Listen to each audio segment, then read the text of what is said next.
Good evening.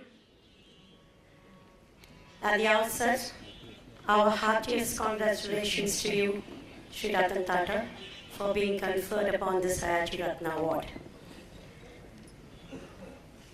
I am Geeta Guradia, Trustee Baroda Management Association, a first-generation entrepreneur manufacturing oral care products exporting to over 50 countries, also being the first lady president of Federation of Gujarat Industries in 92 years of its existence.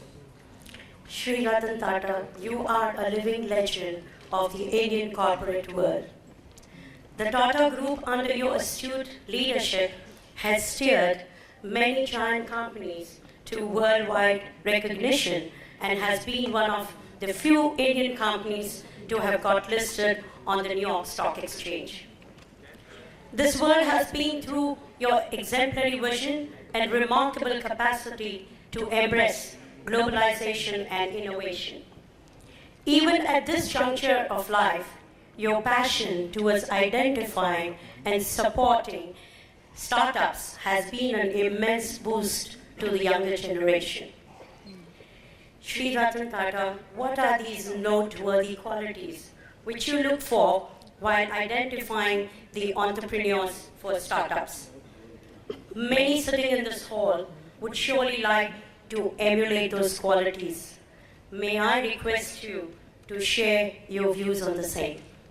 May I just start by saying that all the years I was in Tata's, I had an equal desire to help and to encourage young entrepreneurs to flourish.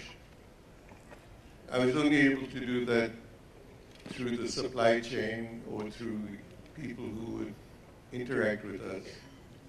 But making personal investments more often than not would have caused me to be guilty of a conflict of interest. Now that I'm free, I can use my own funds in whichever way I choose to do without such an allegation.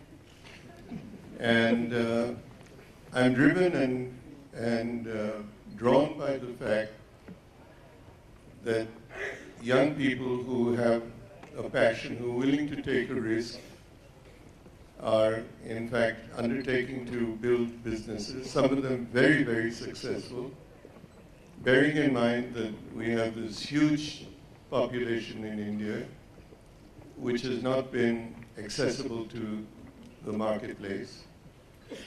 And these people that have done this out of the passion that they have for the business. That is the excitement of the business that they conceive of and the passion they have for it have been the main motivators of what I look for. Thank you. Thank you so much, sir. President of Vadodara VSPC. We are delighted that you finally visited Baroda. At VSPC, we annually treat close to 7,000 animals.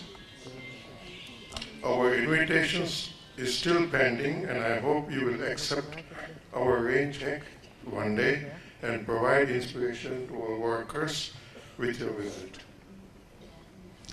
During your tenure, the growth of Tata Industries has been acclaimed and recognized throughout the world. In this achievement, you have remained steadfast, not to compromise the human values and ethics of the House of Tata. We admire the way you handled the aftermath of 26/11. My question, sir, is on the issues on the deteriorating ethics and the cherished human values in our country.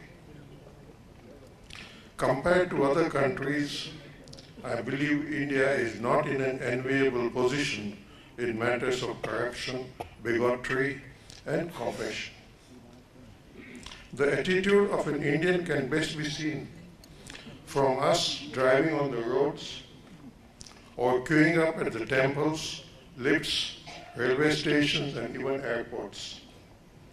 It is common to bribe for breaking traffic and safety rules, for getting a job or a college admission or favor out of turn. The new young generation, I think, believes this is the only way to move forward or resolve the matters in India.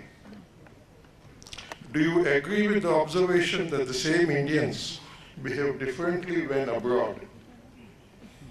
Is it the Bharat Bhumi responsible for our attitude and the behavior? In our democratic society, how do we bring about change and restore civic values and ethics? How do we become disciplined Swachh Bharat?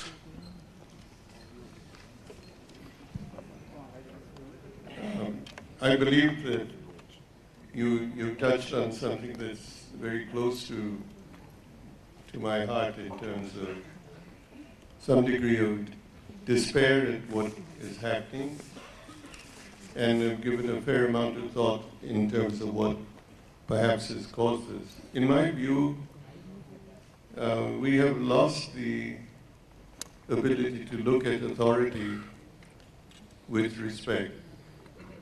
We tend to look at, I'm talking of the average citizen or those citizens that have been described by you just now, because it's not the whole country, it's a part of the country.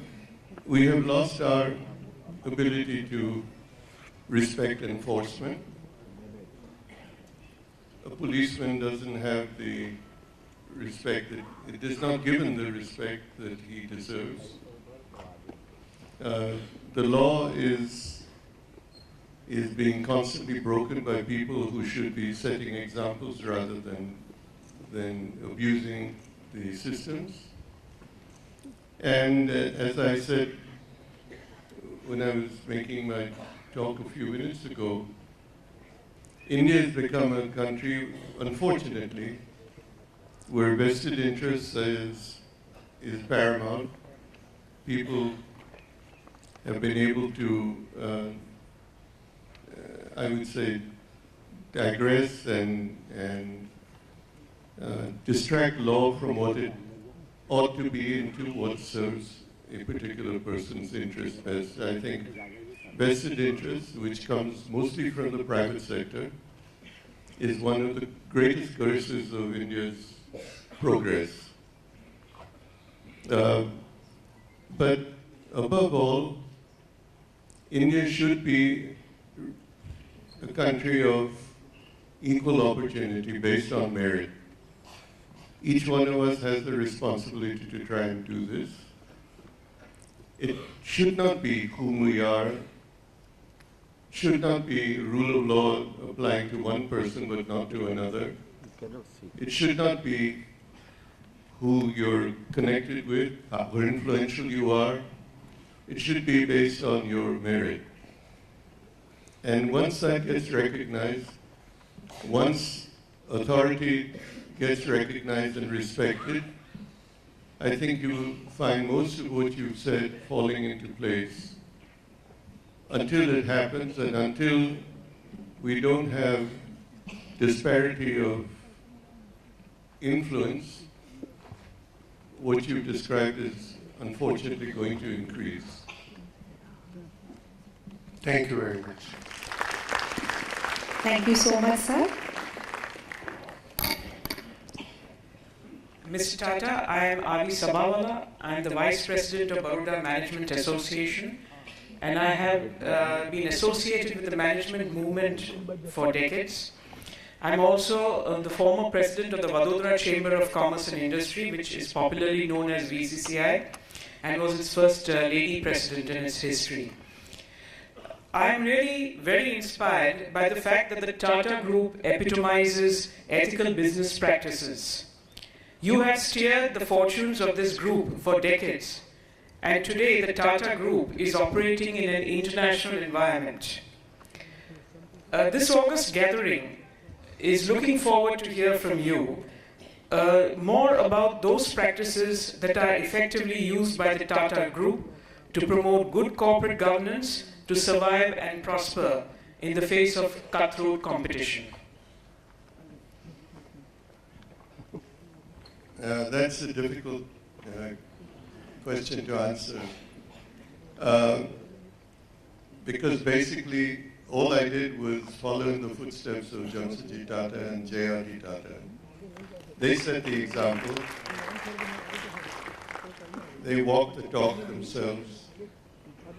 And when they grew the organization, initially conceived the organization in Jamsetji's time and grew the organization in J.R.D.'s time, they lived those values every bit of the way. All I did was honor that responsibility during the time I was there. We suffered from time to time by our unwillingness to succumb to a system, but all I can say to everyone is it was a wonderful feeling to go home at night and say you didn't succumb.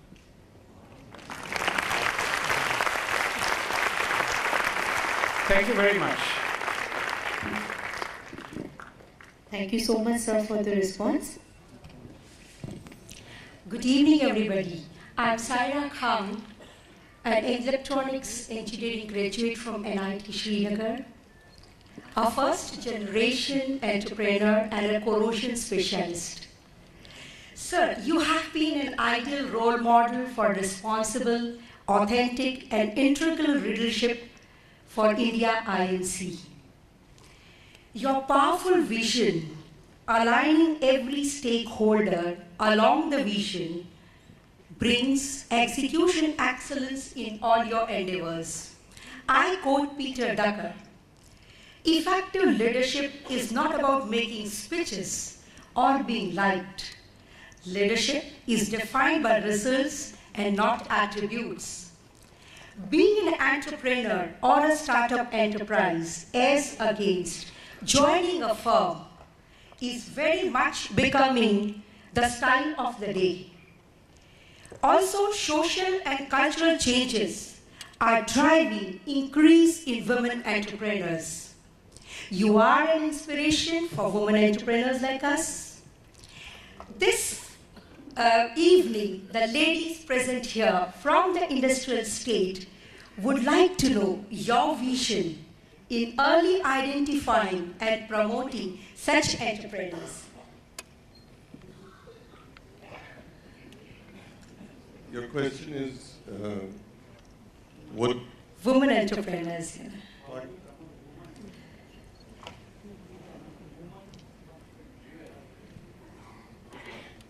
I think the environment today is open and supports and does not shy away from women entrepreneurs. Some of the companies that I have supported have been founded by women, and very remarkable women, I might add. I don't know if I could survive under their CEO-ship. But these companies are likely to be very successful in their area. They're not women companies dealing only with cosmetics or anything. It's in what hitherto has been considered a man's world. And in many ways, I think today, whether you look at colleges, if you look at the engineering ranks in companies, and you look more recently at entrepreneurs, women are there taking their place amongst the people based on merit, importantly.